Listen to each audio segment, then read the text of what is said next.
Hello and welcome to this session on production function and laws of return of agricultural economics, and this is Dr. Jubli Goswami, Assistant Professor, Department of Economics, Lalit Chandra Bharali College, Guwahati. So the key takeaways of this session would be to understand the meaning of production function, to learn about how to graphically represent production function, the meaning of isoquants and the properties of isoquants, producer's equilibrium using isoquants, the Cobb-Douglas production function, the law of variable proportions, that is the returns to a variable factor, and finally the returns to scale, long-run analysis of production. We know that agriculture, like any other business, is concerned with the production, and in agriculture we are involved in the cultivation of fields for growing crops and rearing animals for the production of meat or other food items, wool or other such products. So in agriculture as well, we are confronted with the problem of scarcity of resources and with the optimal use of resources among all possible alternative uses of these resources. Farmers are frequently confronted with the production decisions, problems relating to the use of scarce resources. The major production decisions faced by the farmers are the basic problems of economics. That is, what to produce, how much to produce, and how to distribute. Regarding what to produce, here the decisions are relating to the type of product to be produced using a given amount of input with the objective of maximization of profit. This is at par with any other lines of production and not only agriculture. How much to produce, here it is related to the producing of an optimum amount of output for maximization of profit. Regarding how to produce, this involves the selection of types of inputs and their combination to be used for producing a given level of output at minimum cost. And finally, how to distribute. This decision is related to the purchase of factor inputs and selling farm products. The solution to these problems requires a discussion on the relationship between products and resources, or the production function. So we now come to the first point, that is understanding production function. The term production function involves an understanding of the two words, production and function. Production is the process of creation of utility. It is a process where different factor inputs are combined to create a new output, which of course contains utility. The word function implies the relationship between two variables, as in mathematics, such that for every value of the independent variable, we have a unique value of the dependent variable. Thus, the term production function may be defined as a relation which connects the factor input and the output. So, a production function describes the transformation of factoring inputs into the products or output. So, the term production function, it represents the efficient technology or the efficient methods of production. Accordingly, from the concept of production function, we can say that output depends upon an input or a set of inputs in such a way that there is one unique amount of output resulting from each set of inputs. This unique relationship between the outputs and the inputs is termed as a production function. Proceeding further, generally the relationship between the inputs and the outputs of a firm is known as production A production function is therefore a technique which represents the technology. In the process of production, the output or a commodity, it is produced from depending upon the employment of inputs. So in production function, we have a physical relationship between the output and the units of employed inputs. So symbolically, we can express a production function by the form Q is equals to F of Lk. Now in this expression, what is Q? Q is the output. F denotes the functional relationship, the mathematical form of the relationship between the independent variable and the dependent variable. The dependent variable is of course the output, and the independent variables are the factor inputs, labor and capital. So L is for labor and K is for capital. So the form of representing the production function with two factors is Q is equals to F of Lk. Now coming to the next point, that is, how do we represent a production function graphically? Here we find that there are two ways to represent a production function. The first way of representing the production function is with one variable factor. So here, out of the two factors, say labor and capital, if we assume that one of the factors, say labor, is assumed to be variable. Now the variable factor is used in combination with fixed quantities of the other factors. The output will vary with different combinations of the variable factor. The resulting output curve is shown in figure 1. Now if we look at the figure, we'll find that we are showing here a curve that starts from the origin O. And as we can see in figure 1, it is an upward sloping curve. And on the x-axis, we are taking the variable factor labor, which is used in combination with fixed amount of the other factors. And in the y-axis, we are showing the output. Now, as the proportion of the variable factor changes, as we are increasingly employing more and more units of labor in fixed quantities of the other factor, the output increases. This is the total product curve, a way of representing the production function, assuming that only one factor of production is variable and the other factor or factors are kept constant. Now the shape of this curve is defined by the operation of the law of variable proportions, which we will be eventually discussing in this lecture. Now, the other way of representing a production function is by way of isoquants. Here what we assume is that, supposing there are two factors of production, labor and capital, and both these factors are variable. Assuming that both the factors labor and capital are variable, we may show the different combinations of labor and capital that we can use to produce a certain amount of output. The resulting graph is called an isoquant. So this way of representing a production function assumes that both the factors labor and capital are variable, and the isoquant is a locus of the different combinations of the factors labor and capital that can be used to produce identical quantities or equal quantities of the output. The resultant graph, we call it as an equal product curve or isoquant.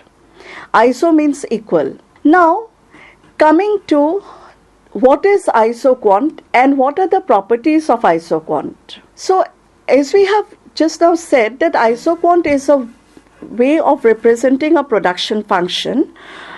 Supposing our production function is Q is equals to F of Lk, as we have assumed earlier.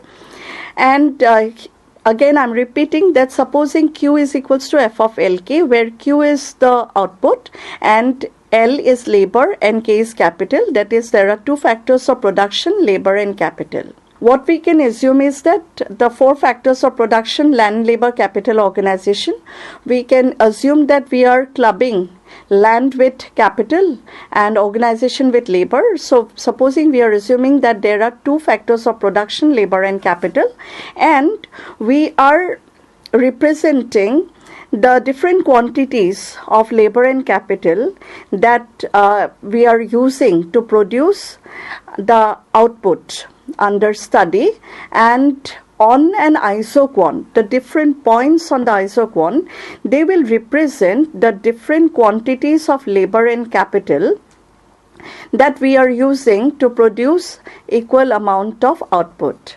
As we can see in figure 2, one isoquant we are showing, and here we have marked 2 points A and B, and A and B shows the different amounts of labor and capital. On the x-axis we are taking labor, and on the y-axis we are taking capital. As we can see, for different combinations of labor and capital, we are getting the same amount of output. This is an isoquant.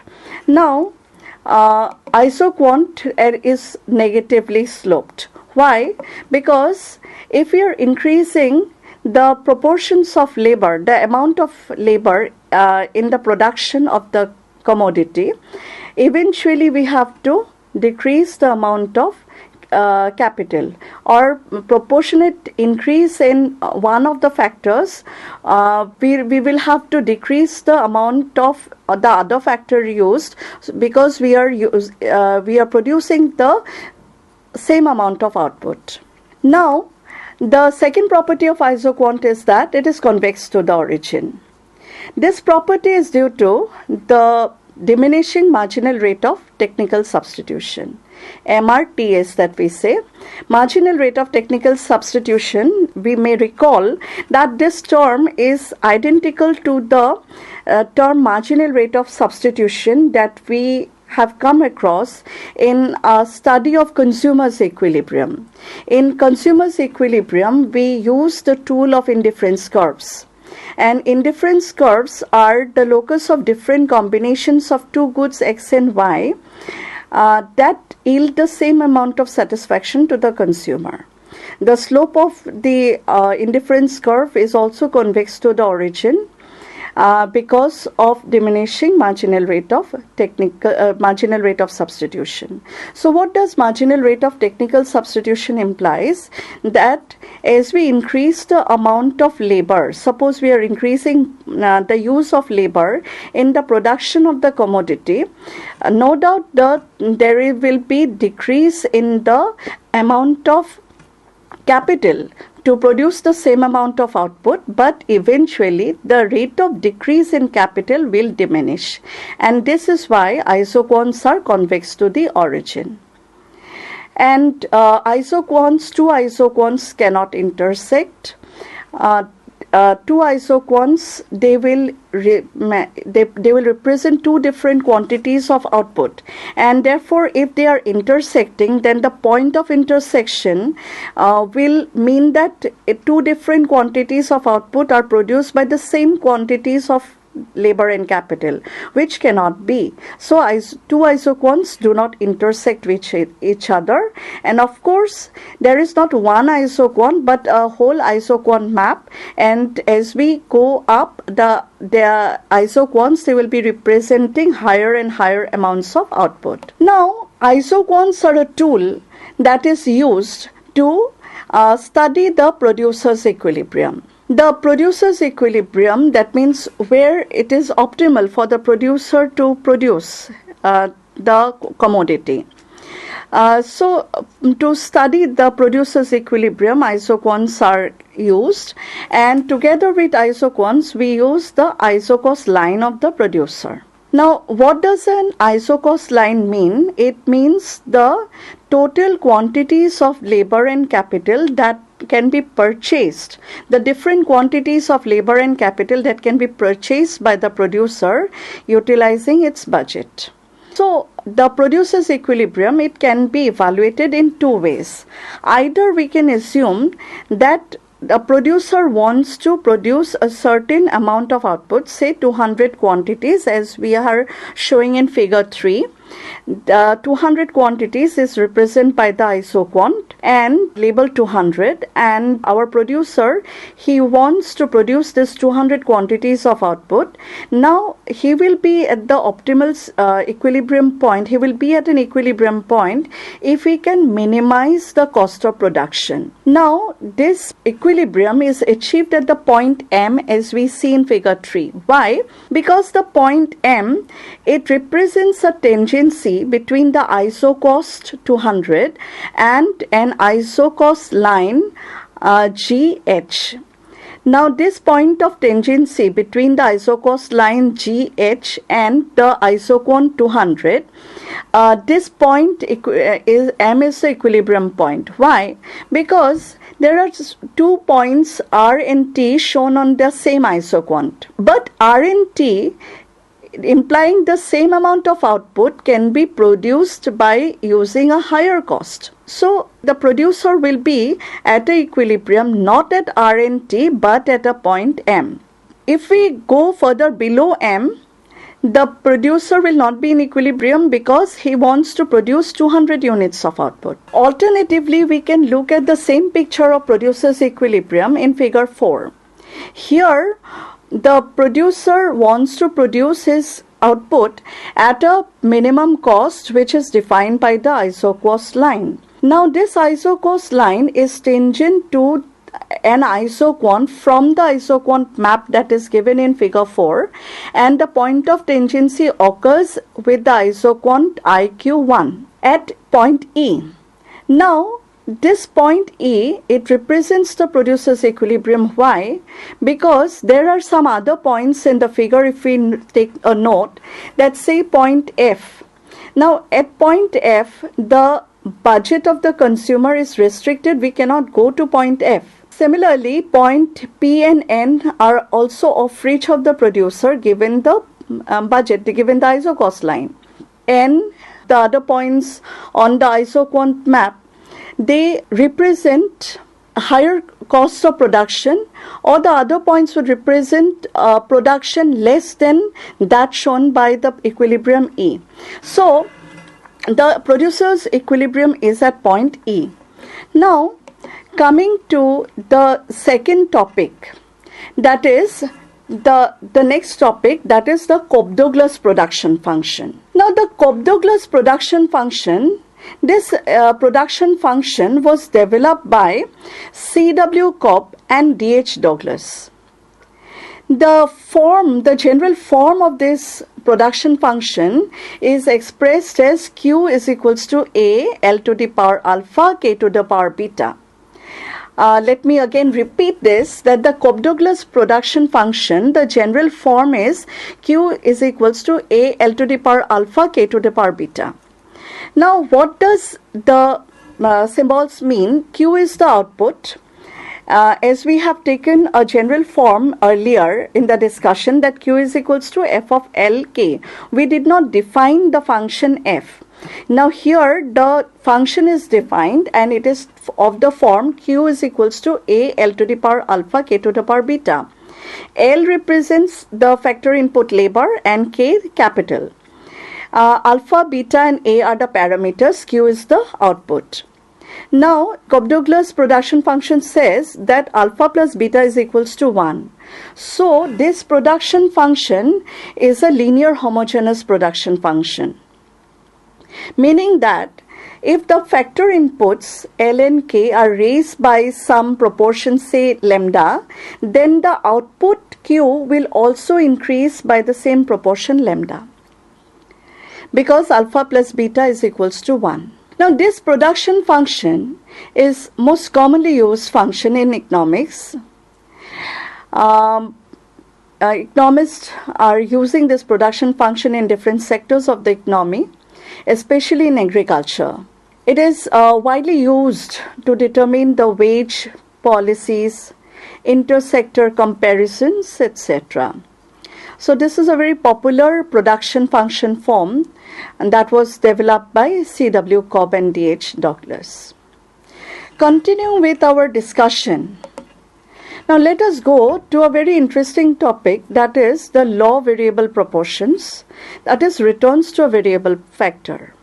Now in agriculture, like in any other line of production, we are interested in studying how the output will vary if the factor inputs are varied, if the factor inputs change. We would want to know how the output will change if we change the factor inputs.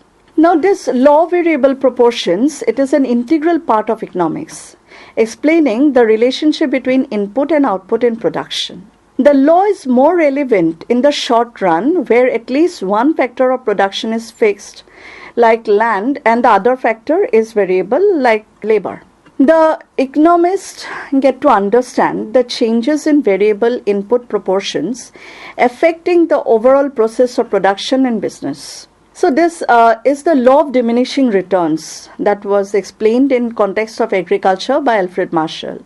The law of variable proportions states that when the quantity of one input is increased and the quantity of other input or inputs are constant, that is, one factor of production is variable and it is used in combination with fixed quantities of the other input or inputs, then the resulting increase in output, then the resulting change in output, the output will rapidly increase at first, after which it will increase but at a decreasing rate, and thereafter the output declines. This law is forwarded with the assumption that the technology remains constant. So the changes in the output because of the operation of the law is categorized into three stages: stage 1, stage 2 and stage 3, that we are describing in figure 4. So what happens in the three stages? The law of variable proportions says that in the first stage of production, the total product, it increases, as we can see in figure 4, that the total product increases initially at an increasing rate. And then it reaches a point, the point of inflection, beyond which the rate of increase starts declining. As we can see in the figure, the marginal product also increases in this stage. Due to the increase in the units of variable factor, the marginal physical product, it increases. This stage is also called the stage of increasing returns. The marginal product increases in this stage so that the producer can employ more units and make the proper utilization of resources. Then comes the stage 2. Here, what we can see from the figure 4, that the total product, it increases at a diminishing rate. Though it increases at a diminishing rate, it stays positive.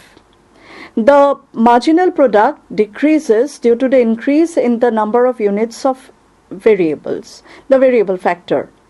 This stage is called the stage of diminishing returns. The producers most likely prefer to operate on this stage. Then comes the stage 3. Here, as we can see in the figure, the total product starts declining, but stays positive while the marginal product decreases and becomes negative. This stage is also called the stage of negative returns. Now, producers avoid operating in stage 1 as well as in stage 3. In this stage, there is a decline in the total product. The marginal product also becomes negative. In stage 3, the cost is higher and the revenue decreases. So this leads to a reduction in profits. Now, this law, there is quite empirical evidence that this law holds both in the agricultural sector and as well as in the industrial sector. Earlier, it was believed that the law of diminishing returns was one unique law which is operational in agricultural sector, but later on, economists have stated that the law of variable proportions, inclusive of the stage of increasing returns, diminishing returns and the negative returns, these are applicable in all sectors where we are using one variable factor in combination with one or more fixed factors. Now, continuing with our discussion, let us proceed to a discussion on the returns to scale. Now, returns to scale, it is the study of changes in output when all factors are inputs in a particular production they are changed simultaneously. An increase in the scale means that all inputs of the factors are changed in a given proportion. The returns to scale may be constant, increasing or decreasing. So the returns to scale is a study of the long run where there is no such fixed factors. All the factors can be made variable. In case of constant returns to scale, we have constant returns to scale if upon increasing the inputs by some amount, the output increases by a larger amount. What happens in constant returns to scale, as we can see in figure 5, that when the factor inputs are changed by the same amount, by an amount, the output is changing by the same amount. If we are doubling the factor inputs, the output is also doubled. This is constant returns to scale. Now, some economists, they argue that if the factors of production are perfectly divisible, the production function may exhibit constant returns to scale. Now, proceeding further, when the factor inputs are increased by some proportion and the output increases by a larger proportion, then it will be called increasing returns to scale. For example, if we double the factor inputs, the output may increase by more than double the amount. The causes of increasing returns to scale is highlighted by the figure 6. What we can see is that if we are increasing the factor inputs by some amount, then the output is more than doubled. This is increasing returns to scale. Supposing we are increasing the factor inputs by twice the amount and the output is more than double, then this is the case of increasing returns to scale. So some economists, they argue that it is indivisibility of the factors of production. And some economists are also of the opinion that specialization causes increasing returns to scale. So there are two lines of argument. One is the indivisibility of factors and the other is the specialization that may lead to increasing returns to scale. And finally, we have the case of decreasing returns to scale. What happens here, that if the factors inputs are changed by some proportion but the output increases by lesser than that, then it is called the decreasing returns to scale. For instance, if we increase the factor inputs by double the amount in by some amount and the output changes by less than that. If we are increasing the inputs by double the amount and the output changes by less than double, then it is a case of decreasing returns to scale. So finally, winding up our discussion, what we have studied today and what we have learned today, or rather what we have discussed today, were different concepts regarding production function and laws of returns. We started with an understanding of what a production function is. And then we proceeded to represent the production function graphically. And we have understood that production function can be represented by two ways. One is the total product curve and the other is isoquants. The isoquants are quite an important tool because they are used in the analysis and further analysis of producers' equilibrium because in isoquants we assume both the factors to be variable. While in the total product curve we use only one factor as variable. Then we have also discussed the form of the Cobb-Douglas production function, which is a very popular production function in various fields of economics. Then we discussed the returns to a variable factor, the law variable proportions, wherein we studied how the output changes. When a factor of production is kept variable, its amount is changed in combination with fixed factor or factors. And finally, we ended our discussion with a study of the returns to scale. So thank you so much.